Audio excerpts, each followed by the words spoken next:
So, good morning or good afternoon, dear ladies and gentlemen. It is my sincere pleasure to welcome you to today's webinar, hoping that we do still find you all well and going strong throughout the ups and downs of life in times of COVID-19. Recovery, resilience, and reform are the three objectives of Budget 2022 as Malaysia emerges, hopefully, from the COVID-19 pandemic. In the course of this webinar, my dear colleagues Priya, Selvanathan and Prabu Chaloraju will discuss the budget's main theme and focus areas, Malaysia's proposed investment plans and budget allocation, as well as the key tax and incentive proposals and changes. At the end of this webinar, we hope that you will have a sound understanding of Malaysia's position and direction towards recovery from the COVID-19 pandemic in 2022, and how the proposed investments, budget allocation and tax proposals are likely to affect you and your individual business, especially in the year to come, 2022. Though we probably all had our fair share of digital meetings in the meantime, let me quickly guide you through the technical aspects. In the top right corner of your screen, you will find the control panel. Here you may adjust the audio settings and choose between your headset or the computer audio. Please note that as an attendee, you are muted by default. A little further down on the dashboard, you will find the most important tool, the question panel. Please insert all your questions or comments here for us to take care of. You may do so anytime during the session, as it will cause no interruption or disturb in any way.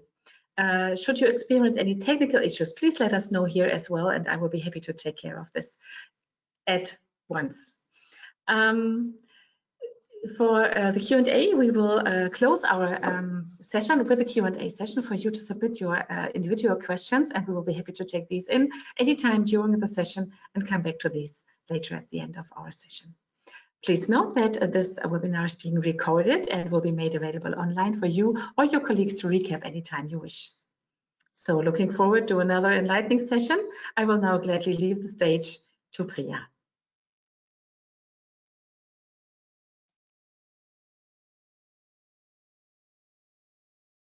Thank you, Bettina.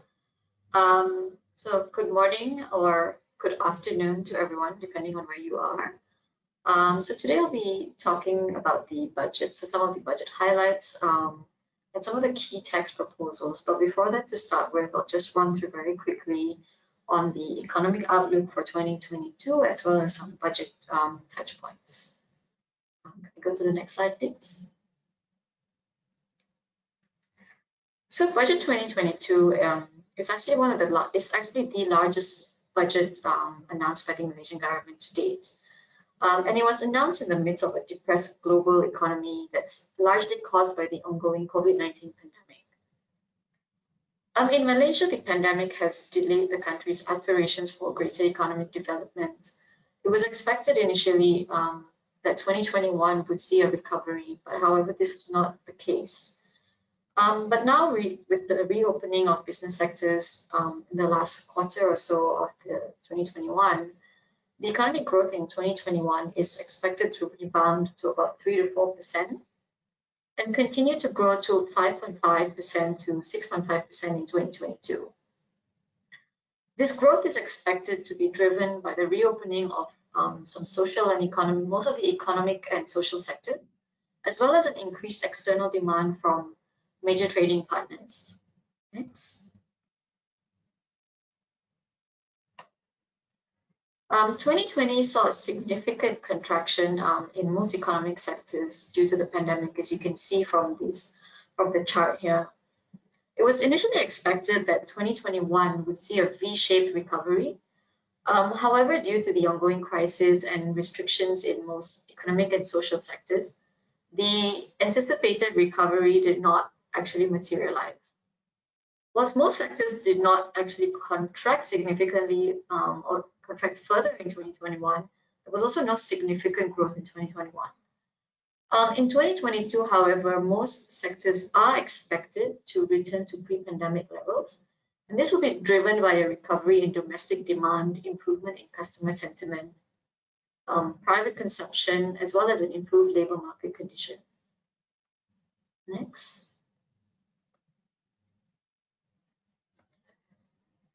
So Budget 2022 is themed a prosperous Malaysian family. And it focuses on three main pillars, namely the first one being the people's well-being. So to look for the well-being of the people and the most needy groups. The second pillar is resilient businesses, focusing a lot on the SMEs and the micro SMEs and rebuilding some of the business sectors. And the third pillar is to ensure a prosperous and sustainable economy, looking at the sustainability agenda, also developing regional development as well. So Budget 2022, similar to many of the stimulus packages that have been announced by the Malaysian government over the last 2 years, continues to provide targeted cash aids and financial assistance to needy groups, while also focusing on the development of the nation. And similar to Budget 2021, there are measures being introduced to protect the well-being of the most vulnerable groups, and this includes the B40, and measures to help generate and retain jobs via reskilling and upskilling programs. There's also a continued focus on ensuring the sustainability of SMEs, because if you're aware, 90% of the Malaysian economy, the businesses are made up of SMEs.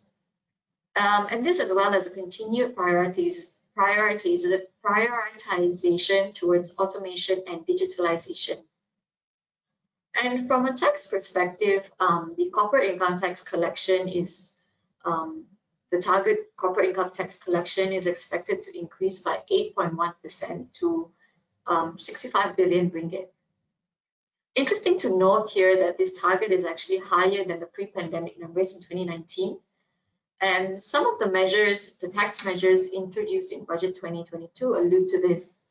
But it'll also be interesting to see how this will pan out, given that most businesses are still struggling and trying to recover from the impacts of the pandemic.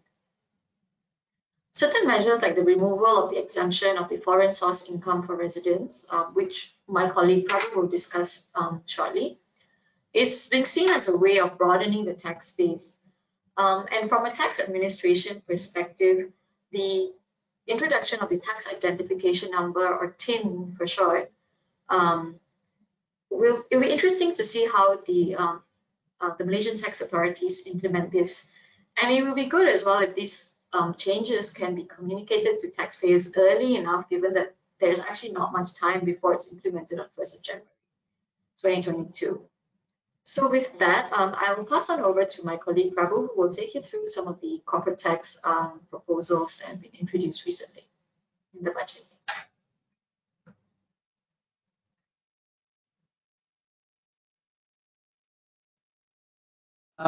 Thank you, Priya. There's quite a fair few updates, so I will have to talk very fast. So I will start with this removal of the current foreign source income tax exemption. This is the most important update. So under Section 3 of the Malaysian Income Tax Act, which is the income tax charging provision, income tax is imposed on Malaysia-sourced income and foreign source income received in Malaysia. Currently, foreign source income of any person, of course, other than a resident company carrying on the business of banking, insurance, sea or transport, is exempted from income tax under Para 28, Schedule 6 of the Income Tax Act. This exemption was first given during the Asian financial crisis in 1997 and 1998 in order to encourage remittance back into the country. Now, with the proposal effective 1st January 2022 onwards, this foreign source income tax exemption is only applicable to a person who is a non-resident. So income tax is payable on foreign source income received in Malaysia by the Malaysia tax residents, companies and individuals both. The scope of tax applies on all classes of income. There will be a transitional period from 1st January 2022 to 30th June 2022, where 3% tax rate applies on foreign source income at the gross level, which is received in Malaysia. So essentially from 1st July onwards, for resident companies, the rate that would apply would be 24%. For MSME, which is referred to as micro, small and medium enterprises, 17% tax rate on the first RM 600,000 and 24% on the remaining foreign income remitted that would apply. For resident individuals, the tax rate applicable would be 0 to 30% depending on the amount which is remitted. The transitional tax rate at 3% would be a cooling off measure to encourage resident taxpayers to remit their foreign income before the 24% tax rate is imposed from 1st July 2022 onwards. It is, however, unclear whether the foreign income remitted during the transitional period will form part of the chargeable income to determine the applicability of the one-off Cukai Makmur tax, which we will discuss in the next slide, where income in excess of RM 100 million will be taxed at 33% in YA 2022. We have yet to hear any details from the IRB on the meaning of remittance and if any deemed remittance rules will apply. Generally, foreign source income would be considered to be received in Malaysia when the income is remitted, transmitted, or brought into Malaysia. For example, if funds are transferred to a Malaysian bank account or brought into Malaysia in the form of a check, money order, or cash, it would satisfy the received criteria. It is also unclear that only remittance, which is income in nature, it is clear that only remittance of income in nature that will be subject to tax, and it is clear that capital gains remitted into Malaysia remains not subject to tax. The removal of foreign source income exemption for tax resident is part of the government's revenue raising measure. Of course, this would also help to remove Malaysia from the EU's list of non-cooperative jurisdiction, the so-called grey list. We hope this move does not discourage the remittance of funds back into Malaysia. It is hoped this proposal is directed to corporates, although it applies to corporates and individuals right now, but we hope that some exceptions apply to individuals, which something that Singapore applies on this foreign source income received in Singapore. The impact to companies would be, for example, dividends received in Malaysia by Malaysian resident companies from foreign subsidiaries would be taxed in Malaysia with effect from 1st January 2022. Foreign dividend withholding tax suffered would be creditable against Malaysia tax payable. Certain tax treaties allow foreign tax paid by subsidiary companies in respect of their income out of which dividends are paid to be part of the credit. Another common situation would be the interest from money lent to borrowers outside Malaysia, including intra-group lending, would also be taxed upon remittance moving forward. Remittance of profits of operations outside Malaysia, such as branch profits, would also be subject to Malaysian tax after taking into account the foreign tax paid. In all these cases, additional top-up tax would occur where Malaysian tax is higher than the foreign taxes. For individuals, one common situation would be the rental income earned by a Malaysian tax resident from a real property located outside Malaysia, for example, Singapore. This income would be foreign source income and would not be taxed in Malaysia presently. From 1st January 2022 next year, income remitted to Malaysia would be taxed. In this case, both countries have the right to tax. To avoid double taxation on the same rental, Malaysia, being the country of residence, would grant a foreign tax credit based on a prescribed formula that takes into account the taxes paid in Singapore. This will be against all the Malaysia tax payable. However, the Malaysian resident landlord would still need to pay the net tax to the Malaysian government. Another common situation would be Malaysian who lives in Johor Bahru and commutes daily to Singapore for work. He draws a salary from his Singaporean employer. Under the tiebreaker rule, he will be a Malaysian tax resident given that his permanent home is in Johor Bahru. Before 1st January 2022, he can remit his salary into Malaysia without paying Malaysian tax. Under the new rule, his remittance would be subject to Malaysian tax. The Singapore tax paid can be used as a set-off. However, he would need to top up the net additional tax and pay the Malaysian tax authorities and remit the additional tax to Malaysian tax authorities. In short, there would be an incremental tax suffered. An immediate course of action would be to identify any foreign source income, timing of their receipt, and their quantum of any incremental tax liability after factoring the availability of any tax credits. This is especially important for companies with a 31st December financial year end, since the deadline for submitting their estimate of tax payable for YA 2022 would be closed. Moving forward, businesses would also have to consider the potential tax impact when planning the timing of repatriation of their foreign source income to meet their commercial requirements locally. Next slide, please.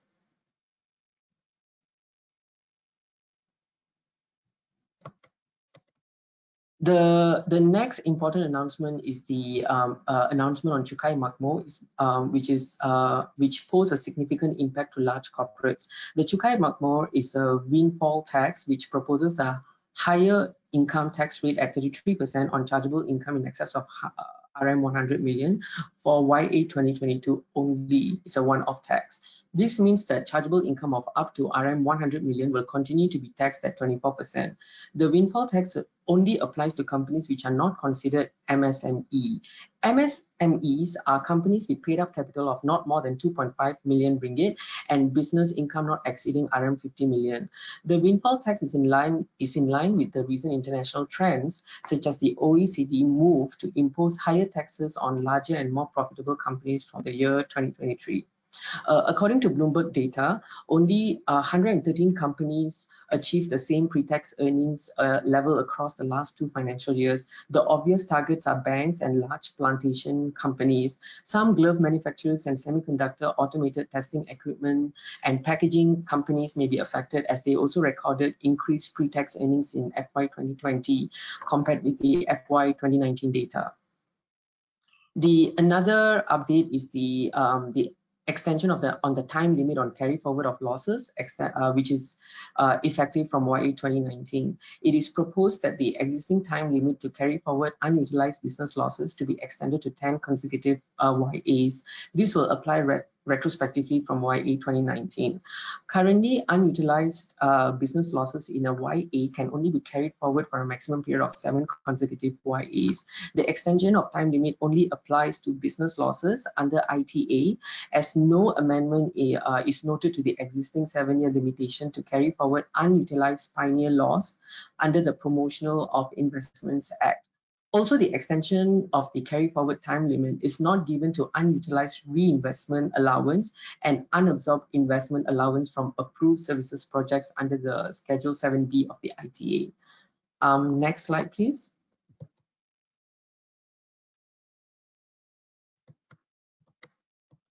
This is also another important update. It is proposed that withholding tax at the rate of 2% will be imposed on certain payments made on gross payment in monetary form made to agents, dealers, or distributors arising from sales, transactions, or schemes carried out. This will be effective 1st January 2022. Currently, there's no withholding tax on payments made to resident agents, dealers, and distributors. The withholding tax is only applicable where the payments are made to resident agents, dealers, or distributors who are individuals and who have received more than RM 100,000 in monetary form and non-monetary form from the same company in the immediately preceding YA. The withholding tax deducted can be used by the agent, dealer, or distributor to offset against the tax payable. Companies which fail to comply with the withholding tax requirement will be subject to an increase in tax equivalent to 10% of the outstanding withholding tax, and the expense incurred would be denied a tax deduction. We expect the IRB to issue further clarification on compliance enforcement, and we expect a new prescribed form for the withholding tax payment. However, it is unclear how easy would it be for an individual to use the withholding tax software to set off against their tax payable. For example, whether a formal application subject to an approval of the IRB is required, or whether the individual income tax return form would be updated to allow direct input of the amount in the computation of tax payable. Next slide, please.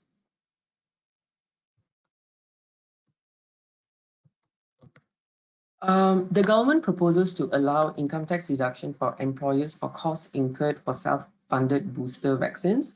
The budget speech indicates that this tax deduction would be applicable for next year, but has not provided a specific commencement date yet. So we have to look out on this one.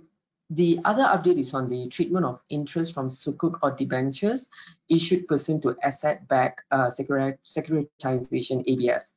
Currently, interest paid in respect of sukuk or debenture, which is subject to approval from Securities Commission or Labuan Financial Services Authority, is exempted from tax. However, the exemption shall not apply to interest paid to a company in the same group. It is now proposed that effective 1st January 2022, the tax exemption will also not apply to interest paid by a special purpose vehicle SPV to a company pursuant to the issuance of a ABS, where the company and the person that established the SPV are in the same group. Next slide, please.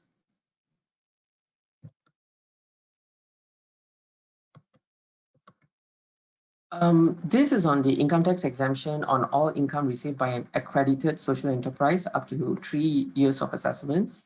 To help accredited social enterprises raise funds to generate positive social, or environmental impact, it is proposed that income tax exemption applies on all income received by accredited social enterprises up to 3 YAs based on the validity period of the social enterprise accreditation between 1st January 2022 to 31st December 2023. The next one is on a new tax incentive proposed for activities under the Digital Ecosystem Acceleration Scheme.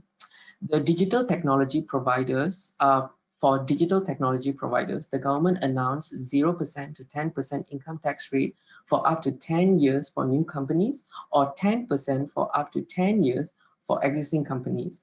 For digital infrastructure providers, investment tax allowance of up to 100% is available on qualifying capital expenditure for up to 10 years. This is not automatic. Applications must be received by MIDA between 30 October 2021 and 31st December 2025. Next slide, please.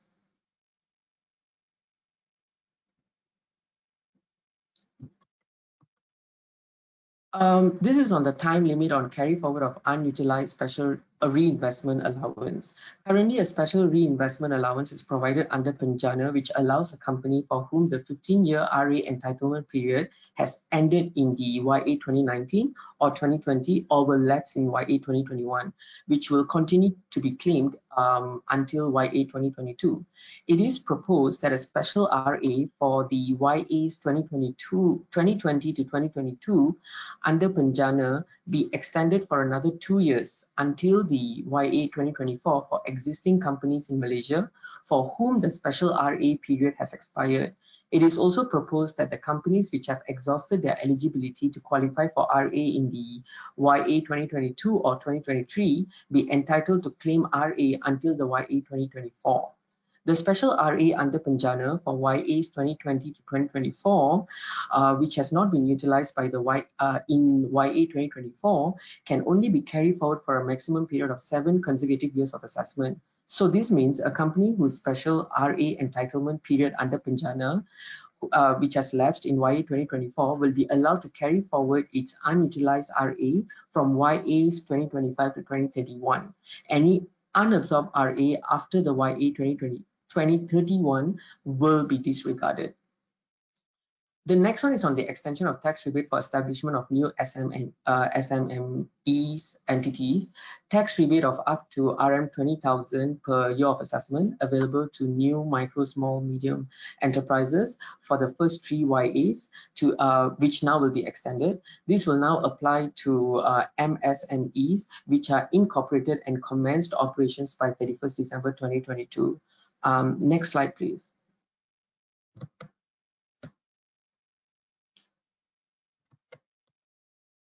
There's a special tax deduction for taxpayers, including individuals, that provide rental reductions of at least 30% to their tenants, which will be extended until June 2022. There's also a deduction for renovation and refurbishment expenses. The tax deduction of up to RM300,000 on cost of renovation and refurbishment of business premises to be extended until 31st December 2022. The budget speech indicates that the extension of the incentive is for renovation and refurbishment to comply with the relevant SOPs such as ventilation and customer seatings. Further clarity is needed on the scope of qualifying expenses, for example, whether the scope is narrower during this extended period as compared to the existing qualifying expenditure. The next one is on the further tax deduction on expenses for employees accommodation under Safe at Work. The further deduction of up to RM50,000 on rental expenses for employee accommodation under the Safe at Work initiative will be extended until 31st June 2022. Next slide, please.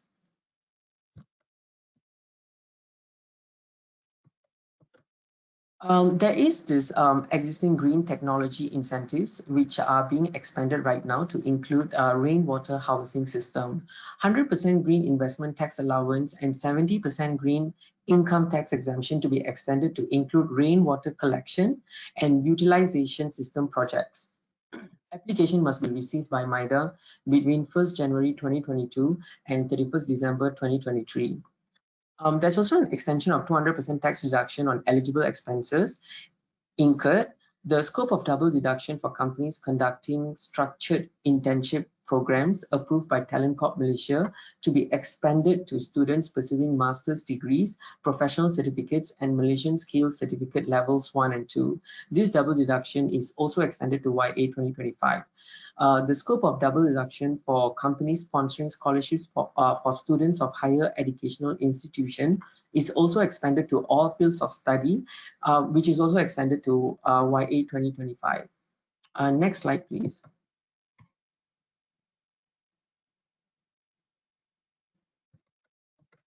The income tax exemption for organizing arts, cultural, sports, and recreational activities in Malaysia, the existing 50% income tax exemption on these activities, which needs to be approved, will be extended until YA 2025.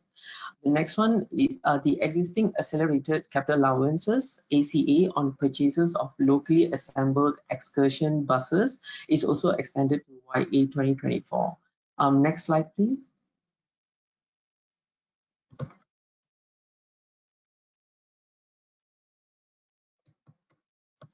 This is on the extension of double deduction for vendor development program. The current double deduction for anchor companies under the vendor development program for 5 years is extended to 31st December 2025.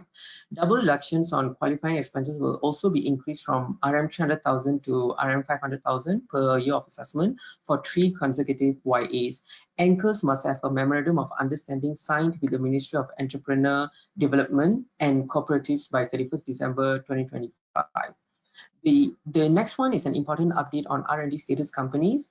Currently, the definition of R&D company and contract R&D company under Section 2 of the Promotion of Investments Act do not state that an approval as a R&D status company from the Minister of International Trade and Industry, MITI, is required.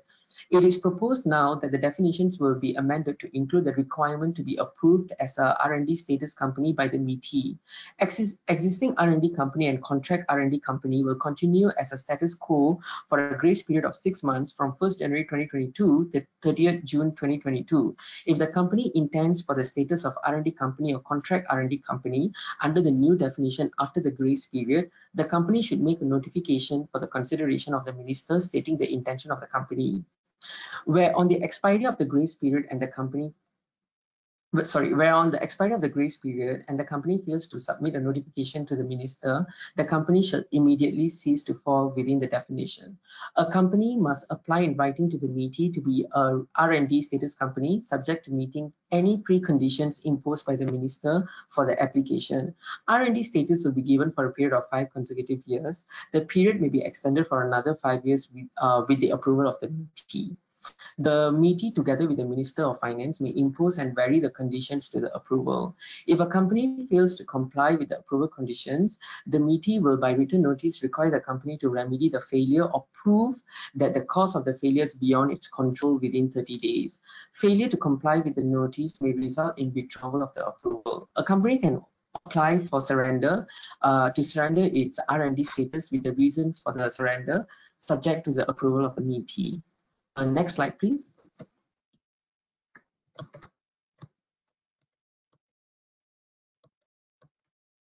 The next announcement is on tax administration. The tax identification number, as mentioned by Priya, will be implemented commencing from year 2022, in line with Malaysia's effort in improving tax administration and expanding the income tax base. A tax compliance certificate, which will be issued by the IRB, will be made a prerequisite for companies intending to participate in government procurement. 6 months deferment of income tax installments payments for MSMEs until 30th June 2022 will be applicable. Currently, companies are required to furnish estimates of their tax payable for a YA no later than 30 days before the beginning of the YA, which is normally the financial year. A revised estimate can be submitted in the 6th or 9th month. Now, with the announcement, business entity is allowed to revise tax estimate in the 11th month of the YA, provided that the 11th month of the estimate is in year 2021 and 2022 before 31st October 2022. Limited liability partnerships, trust bodies, and cooperative societies are required to furnish tax returns based on financial statements similar to submission of tax returns by a company. The existing imposition of tax increase of 10%, which is imposed on a company, trust body, or cooperative society, where no estimate is furnished will also be imposed on LLPs with effect YA 2022. Effective 1st January 2022, the IRB will be empowered to request for taxpayers' bank account information from financial institution after having secured a judgment against a taxpayer from the courts for the purpose of making an application to court for a garnishee order. Penalty of RM 200 to RM 20,000 or imprisonment not exceeding 6 months or both will be imposed for failure to comply with the IRB's request for the bank account information. Next slide, please. Notification to the IRB on change of address is to be made via a prescribed form for income tax and petroleum income tax purposes effective 1st January 2022.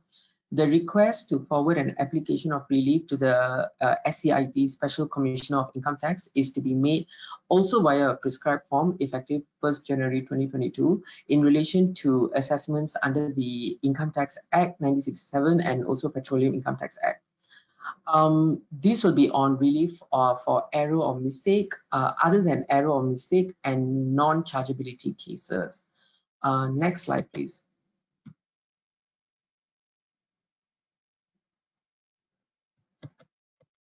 The next update will be on Labuan tax matters. The first will be on tax on intellectual property IP income of a Labuan entity. Currently, any income derived from IP rights by a Labuan entity carrying on a Labuan business activity, Labuan trading or Labuan non-trading activity, which complies with the substance requirements prescribed by the Minister, will be subject to tax under the Income Tax Act. The Labuan Business Activity Tax Act, the LBATA, was amended with effect from YA 2020 to provide that a Labuan entity carrying on a Labuan business activity which fails to comply with the substance requirements shall be taxed at the rate of 24% upon its chargeable profits for that YA under the LBATA. However, no corresponding amendments was made to the LBATA to clarify that the taxation of income derived from IPR by the Labuan entity under the Income Tax Act. It is now proposed that any income derived from IP by a Labuan entity which fails to comply with the substance requirements under the LBATA will also be taxable under the Income Tax Act. The amendment is to take effect retrospectively from 1st January 2019. This means a Labuan entity which is carrying on a Labuan business activity which fails to comply with a substance requirement may need to revisit their income tax return filing requirement under the Income Tax Act. This is because any income derived from IP will be carved out from the Labuan return and subject to tax under the Income Tax Act. A revision of their returns filed under the LBATA may be required. The next one is on the duty to file return of profits arising from non-trading activity. It is proposed that in addition to the filing of statutory declaration form LE5, a Labuan entity carrying on a Labuan business activity, which is a Labuan non-trading activity, will also be required to file a return of profits form LE1 within a period of 3 months or any extended period as may be allowed by the Director General from the commencement of a year of assessment, irrespective of whether it complies with the substance requirements prescribed by the Minister. Failure to comply will result in a fine not exceeding RM 1 million or imprisonment for a term not exceeding 2 years or both. In line with this, the Labuan entity will be liable to make full payment on account of tax, if any, for the year of assessment at the time of filing of the statutory declaration and the return of profits effective YA 2022. Next slide, please. This is on director's liability under LBATA. Currently, the Labuan Business Activity Tax Act, the LBATA, prescribes officers who shall be jointly and severally responsible for doing all acts and matters on behalf of a Labuan entity. The LBATA currently does not impose a personal liability on these officers to pay outstanding taxes of the Labuan entity. A new provision effective 1st January 2022 will be introduced to provide that any resident director of a Labuan entity shall be jointly and severally liable for any tax that is due and payable by the said entity under the LBATA during the term of the resident director holding the position. Action can also be taken on the resident director for any recovery by civil proceedings of those taxes due and payable. The term director is also defined as anyone who's occupying the position of a director, including any person who is concerned in the management of the company's business, and anyone who is directly or indirectly controlling not less than 20% of the ordinary share capital of the company. Next slide, please.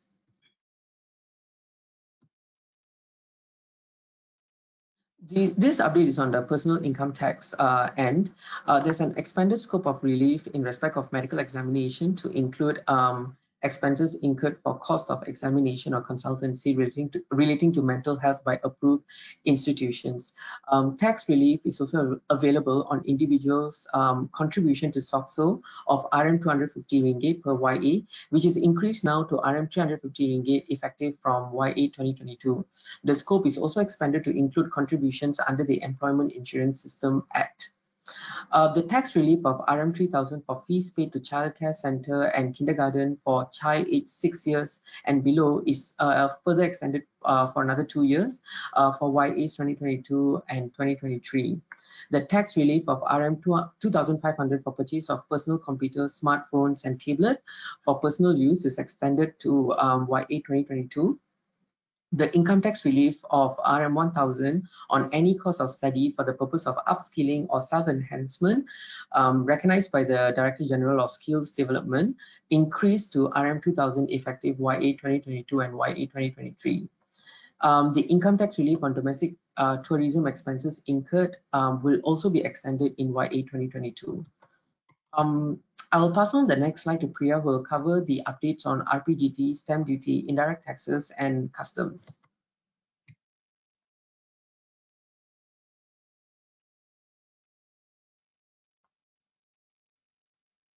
Prabu, there's actually one more slide on personal tax. Oh, okay, yeah. Bettina, can you go to on the next slide, please? Okay.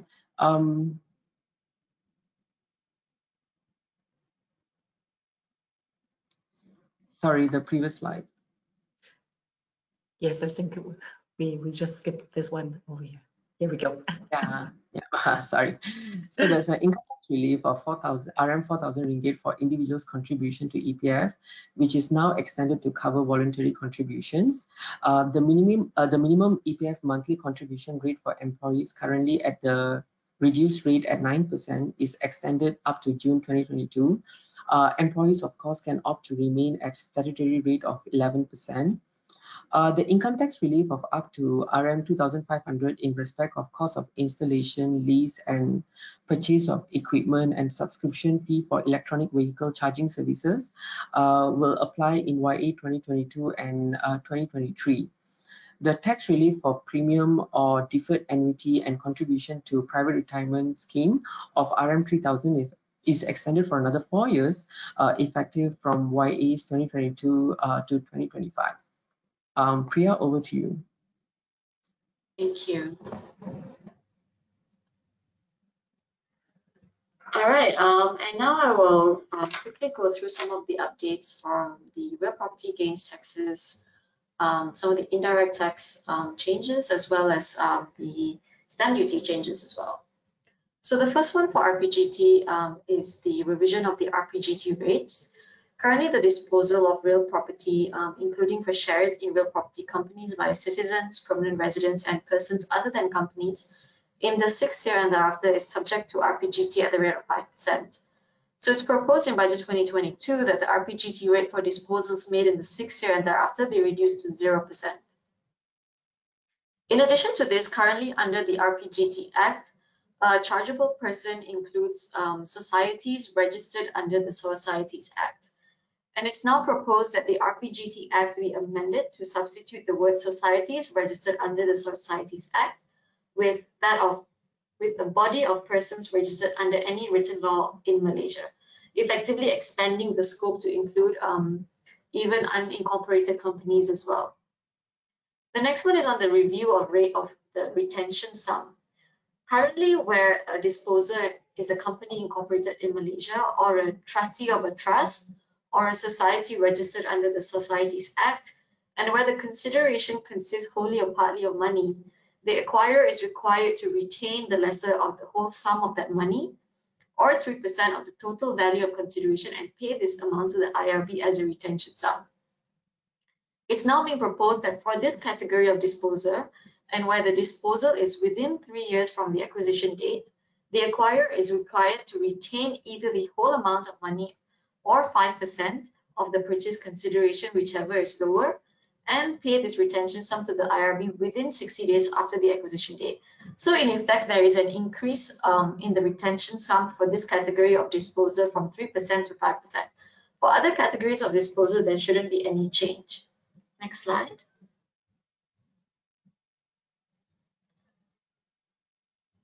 The next is on the revision of scope of transactions in which the disposal price is deemed equal to the acquisition price. So currently the transfer of assets owned by an individual, his wife, by an individual jointly with his wife, or an individual and a connected person to a company controlled by the individual, his wife, or by the individual jointly with his wife or with the connected person, for consideration consisting of shares in the company, or for a consideration consisting substantially of shares in the company, the disposal price shall be deemed to be equal to the disposal price. In other words, this will be a no gain or loss transaction. The disposal of the share consideration, or in other words, the exchange of shares, will be subject to RPGT upon disposal. It is now proposed that the scope of this treatment be expanded to cover the transfer of assets made by a nominee or a trustee of the owners, and the transfer of assets to a company controlled by the nominee or the trustee of the owners. The next one is on the losses from disposal of shares being disregarded. Currently, losses arising from the disposal of shares in a real property company are not allowed to be utilized to reduce the total chargeable gain of a person for the year of assessment in which the disposal was made. It is now being proposed that any losses arising from the disposal of the exchange shares shall also similarly not be allowed to be utilized to reduce the total chargeable gain of a person for a year of assessment.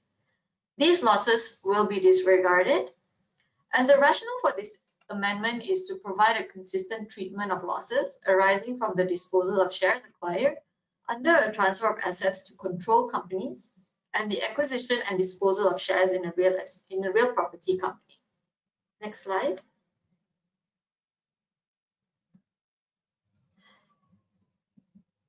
Could you go back one slide, Bettina? So the next is on the review of determination of exemption of chargeable gains for part disposals of a chargeable asset. Currently, where a chargeable asset is partly disposed of, the amount of gains exempted is the greater of 10% or the chargeable gains of an amount computed based on a prescribed formula which takes into account the part disposal by reference to the total area of the chargeable asset. With effect from 1st January 2021, a new formula has been proposed to ascertain the amount of the exemption to be granted for part disposal of shares, and this will be based on the number of shares. And some of the other changes proposed to the RPGT Act are currently any person that leaves Malaysia without paying RPGT payable shall be guilty of an offence and upon conviction be liable to imprisonment or to a fine or both. But now it's being proposed that the scope of the offence for leaving Malaysia without payment of RPGT will be expanded to include failure to pay a sum or debt payable, and the penalty amount will be increased to a maximum of 20,000 ringgit. The extension of this scope will include failure to pay penalty for late payment of RPGT, failure to pay amounts withheld as an acquirer, and failure to pay penalties for late payment of amounts withheld as an acquirer. Finally, on RPGT, similar with the other taxes, taxpayers will be required to use the TIN assigned by the DGIR on all RPGT transactions from 1st January 2022. Next slide. Next, we move on to stamp duty. First is the exemption of stamp duty on loan agreements or financing for peer-to-peer financing. Currently, loan or financing agreements are chargeable to stamp duty. It is, however, being proposed that 100% stamp duty exemption be given on agreements for loan or financing executed by micro SMEs with investors related to peer-to-peer financing made on P2P platforms that are registered and recognized by the Malaysian Securities Commission. And these will be for loans or financing instruments executed from 1st January 2022 to 31st December 2026. And next is a change of to the stamp duty rate for contract notes. It's being proposed that the stamp duty rate for contract notes for the sale of shares or stock for trading of listed shares to be increased to 0.15% for every 1,000 ringgit. Previously, this was 0.01% for every 1,000 ringgit. In addition, the previous remission order stating that the maximum amount of stamp duty that can be charged on a contract note of RM200 will be revoked. And these will be effective 1st January 2022. The removal of this extension will effectively increase the cost of trading of shares and securities. And the removal of this stamp duty exemption could be seen by some as stifling the growth of the capital market, but it could also be seen from the tax authority's perspective as an alternative to implementing the capital gains tax instead of actually implementing the capital gains tax. And finally, the following exemptions that have previously been provided are being extended. For loans or financing agreements for rescheduling and restructuring business loans is extended for another year from 1st January 2022 until 31st December 2022. And instruments of approved M&A for SMEs. So M&A applications received by the Ministry of Entrepreneur Development and Cooperatives from 1st July 2021 to 30th June 2022. And for instruments executed not later than 31st December 2022. Next slide.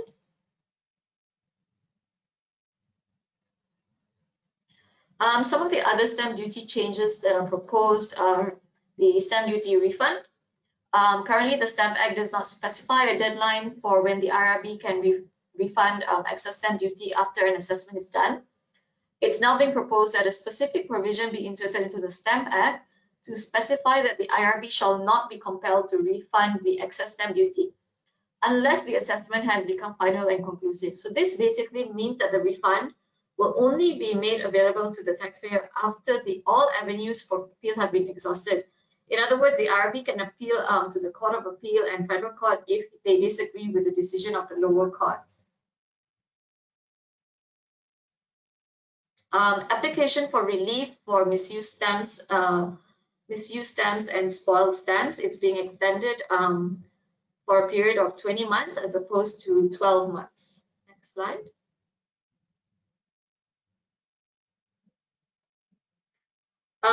The imposition of processing fee for endorsement of exempt instruments. Currently, there is no processing fee imposed for exempt instruments which are brought to the IRB for certification that the duty is exempted on such an instrument.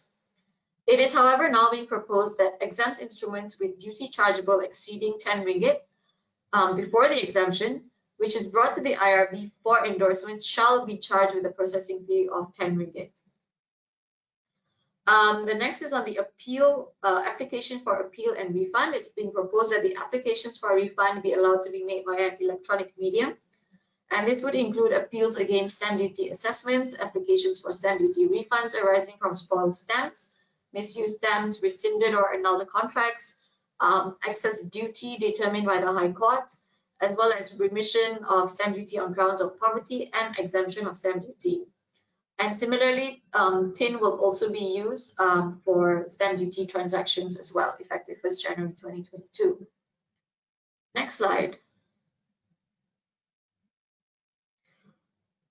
And on this slide, so in line with with Malaysia's commitment to become a carbon neutral nation by 2050, several tax incentives for the development of electronic vehicles were introduced. The first is to encourage the adoption of electric vehicles. The import duty, excise duty, and sales tax exemption is proposed on imported components for locally assembled EVs from 1st January 2022 to 31st December 2025. For CKD type EVs, it is proposed that 100% excise duty and sales tax exemption be applicable from 1st January 2022 to 31st December 2025. And finally, for CBU type EVs, it is proposed that 100% duty, import duty and excise duty exemption be applicable from 1st January 2022 to 31st December 2023. Next slide.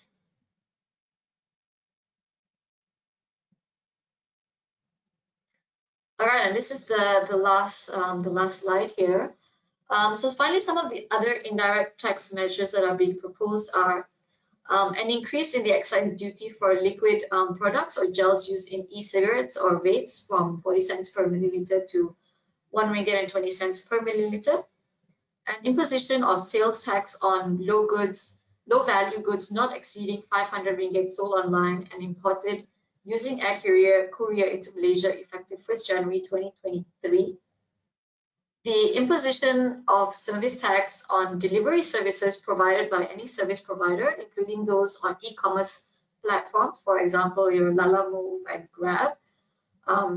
This, however, will exclude F&B delivery as well as logistics services, and this is going to be effective 1st July 2022. The next one is the service tax exemption on both service providers and recipients of stock trading related brokerage in relation to trading of shares listed on the Malaysian Stock Exchange.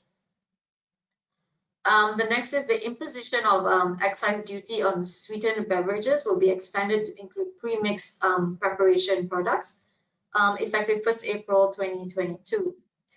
And finally, and this is quite an interesting and important one, the introduction of a special voluntary disclosure program with a penalty remission is being proposed. So the SVDP or the Special Voluntary Disclosure Program will be introduced in phases. So that will be 100% penalty remission for phase 1 and a 50% penalty remission for phase 2. While there is no details yet on the guidelines or details on this SVDP, it will be quite interesting to see how this is implemented. It's also not very clear yet on what the scope of the SVDP is. It's quite certainly that it will cover sales tax and service tax, whether it will cover any legacy taxes such as GST, or whether it also covers other indirect taxes under the purview of customs, like customs duties and excise duties, that is not certain. But the introduction of SVDP is likely to encourage compliance, and it is likely there also to encourage compliance from businesses. And it's likely to be seen as a welcome move for businesses to start looking into their compliance. And it will definitely be a good time for companies to start looking into this, given that the penalty remission is quite attractive. So that is all that we have for today. I'd be happy to take some questions.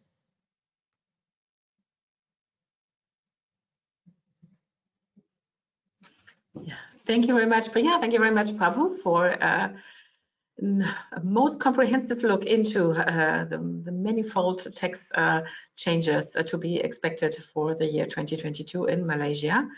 I will be happy to deliver some of the questions from our audience to you. So maybe Prabu, you would like to join us again also. Thank you. Yes. And sorry for the slight hiccups we experienced on the way. It seems I'm kind of haunted by technical issues this week, so I hope everything was clear. So let me just start off with the first question I have been handed in. It's can tax credit claimed on foreign sourced income received by resident company from country with no tax treaty with Malaysia? I can take this one. So where income is received from countries without a double tax treaty with Malaysia, the taxpayer can claim a unilateral credit. So there is provision in the Income Tax Act for claiming unilateral credits. But the tax credits will be limited to 1/2 of the foreign tax paid on the foreign income or the Malaysian tax chargeable on the same income, whichever is lower. So the short answer is yes, there is provision to claim a tax credit where there is no tax treaty with Malaysia. Thank you. So Move on to the next one. I am a Malaysian citizen and tax resident. I have been paying Singapore tax on rental income from a factory that I own. Will my rental income be subject to tax in Malaysia as well? I'll take this one. The short answer is yes, because effective 1st January 2022, the foreign source income, which will be the rental income remitted into Malaysia, will be subject to Malaysia tax. But since you are a tax resident in Malaysia and there is an incidence of Singapore tax, the Malaysia-Singapore tax treaty will come into play. Malaysia, being the country of residence, will have the right to tax, but since the factory is located in Singapore, the DTA also allows Singapore to tax on the rental income. So given the double tax, Malaysia, being the country of residence, would grant a FTC, a foreign tax credit, based on a formula, a prescribed formula, which takes into account the taxes paid in Singapore against the Malaysian tax payable. However, since Malaysia tax rate is higher than Singapore, there would be a top-up tax, and you will still need to pay the net tax to the Malaysian government on the rental income. Thank you. I have to change the slides again. I have no idea why it does this. But okay, hoping for the best. So here we have another one. How to positively welcome the proposed Cukai Makmur.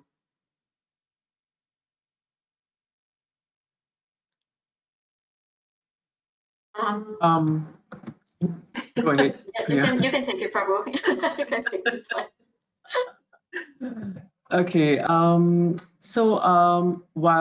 I think the Cukai Makmur can be seen like a sudden announcement for large companies where they did not have any understanding prior to the announcement that this would happen.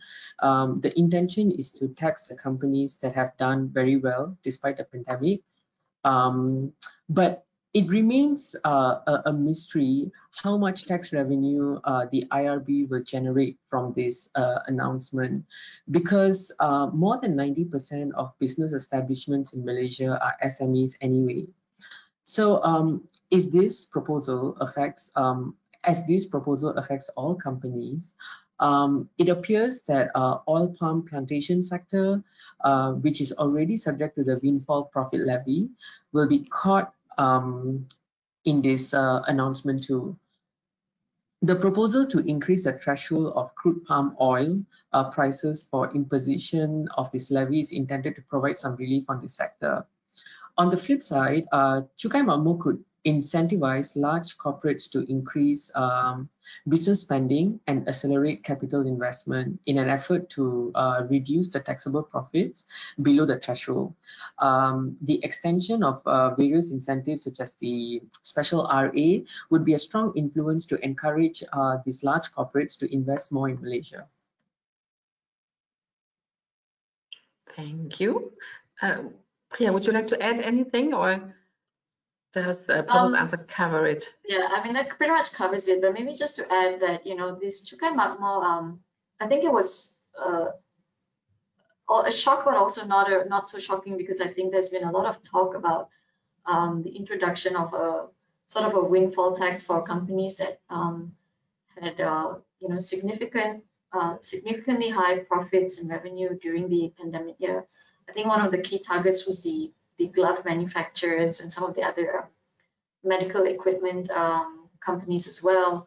And it's also seen as a method, as a way, I think, for the government to sort of reallocate some of these to the needier groups, so like the B40. It's just a question of whether the funds will be allocated appropriately or not as well. So, thank you very much. And taking a look at the clock, I would like to come to a close here. Thank you very much for your expertise and your insight, Priya and Prabu. Thank you very much to our audience for attending and for staying with us for an hour of tax issues in Malaysia. Of course, like I said, we have recorded this session and it will be made available online for you to recap. And it will also, of course, be my pleasure, as always, to share the slides with you upon request. We have transported quite a large amount of information. So if you would like to read through this in your own speed, please feel free to let me know and I will be happy to share the slides with you.